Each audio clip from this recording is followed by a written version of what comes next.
Happy New Year, sled heads. Kinger's Garage. Been busy trying to get this sled finished, but guess what? My New Year's resolution changed from tuning the sled in January to finishing the sled. I still am not done. So I just thought I'd give a quick overview of what I'm doing. It's this close. Next video, you're gonna see this bad boy on snow. We're gonna do our first round of tuning. I'm gonna try to film that for the first time, just showing my process or whatever. But thought I'd give a quick overview of everything I've done. I've done a lot of work on it. As always, devil's in the details, and it's just buried me in time that I wasn't expecting. Primarily, the water methanol injection system is at fault, and I'm gonna go over that in a little bit. So here we go. All right, so the first major snag I ran into was this exhaust. Remember, I thought I just had to rewrap it. Turns out the insides of it were all busted apart. The exhaust valve was broken, so I got a new valve. Thank you, Loud Valves. They hooked me up under warranty. I think it's 6 years old, he said. And then while I was at it, I added an exhaust scavenger. So I can, for crankcase evac, I added a new, I can get in there, O2 sensor and spacer. I'm gonna try that, see if I can get better O2 sensor life. The second teal wastegate and all that associated plumbing was a nightmare. And finally, to wrap up everything in here, remember we started with the EGTs way up in there, and then get everything wrapped up. This was a bugger, but happy to report it sounds quiet as a mouse here in the shop, which is a good sign. We'll get it on snow and find out how loud it actually is. Second thing, got the charge tubing figured out. I had to redo all of this because I am going with a custom hood. And the factory hood, the way it connects, the custom hood won't allow that unless I really hack the heck out of it, which I didn't want to do. So the custom hood is going to lay kind of right here. I'm going to have a small notch for that to come out. This hangs about outside of the side panel. It's in line with the ski as an angle, and comes back to my turbo here. Small notch out of the gas tank cover here. So also added a smaller pre-cooler. This is all 2-inch line now. And then I got a real authentic HKS SQV4, I believe it is, blow-off valve. So I'm trying to minimize that boost spike when I let off the gas. So the turbo will now have its own vent. Of course, the supercharger and compounded boost vent through the Vortec Max Flow. Crankcase evac, kind of finish this off. This is a breather. I've got 2 vents, one going down right out by the PTO, the other side through the factory crankcase evac.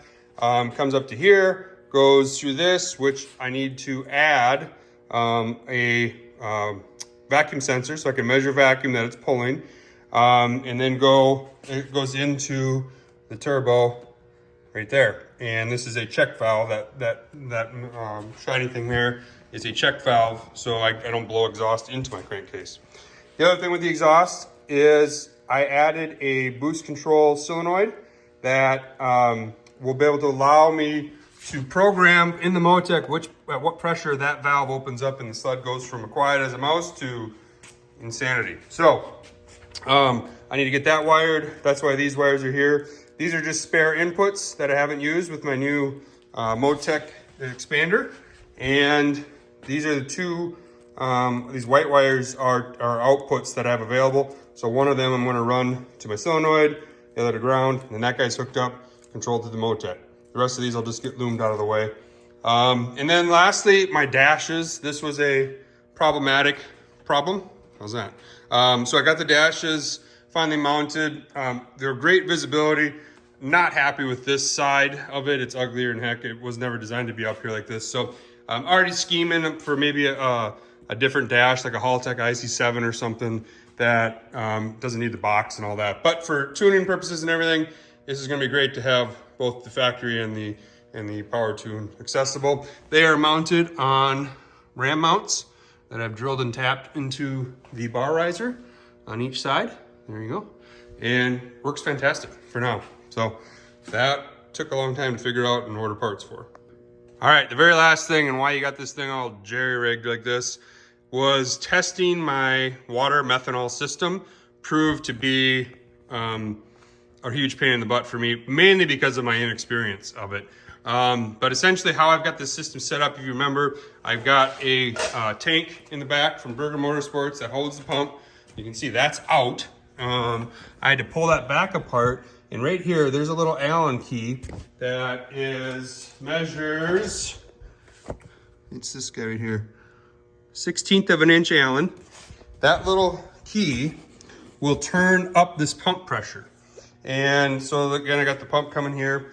And remember, the Motec turns the pump on whenever I want, and then it also controls this solenoid so that I get my pulse width modulation. So just common sense tells me the solenoid goes from 0% to 100%. So 0% is closed, 100% is wide open.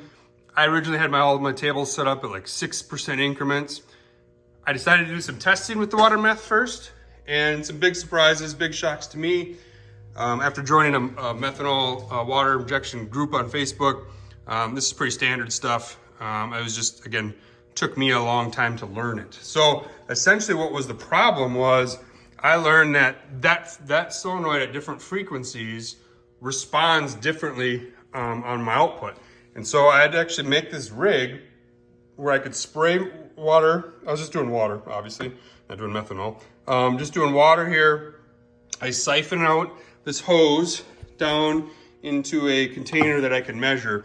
And I basically tried different frequencies and different, and measured the flow rates. So if you come back over here and you look at what I've been doing, I was trying 15 hertz, 10 hertz, 20 hertz. Before that, I was doing this on this side, but this was all at low pressure. So my original problem was I couldn't get enough pressure out of this thing. I was only getting 60 PSI while spraying. Well, that's when those people in the methanol group helped me out, said, turn that up, which I did. Then boom, I was getting 200 up to 400 PSI. And so what I've done is I've set my pump at 200, and when it's spraying, it's making about 150. This bobs in about a 25 PSI range, up or down. So it's like maybe 150 average, but it can be 175, 125. Either way, I just wanted to get over 100 for good atomization. And then I measured my outputs, and I've settled on 15 hertz on my solenoid, even though ProMeth said 30 hertz. I did lots of testing at 30 hertz, and I couldn't get any resolution. You can see, like, you get very little duty cycle, you get 50, and then anything above that, you get the full wide open. And I tested at 30 wide open, 75 mil. So I know that like 75 milliliters is wide open on this system with my jets. So at 15 hertz, I was able to get 50, 60, 70, 75, and 80. And so I've got a little bit of variability here, and that's how I set up my table. I'm ramping from 13 PSI boost to 18 PSI. So 13 PSI will get a 20, and then it'll creep into these until I'm finally just wide open at about 18 PSI. Again, recommendation from Dan in Canada, who sprays a lot of water meth. So that took forever.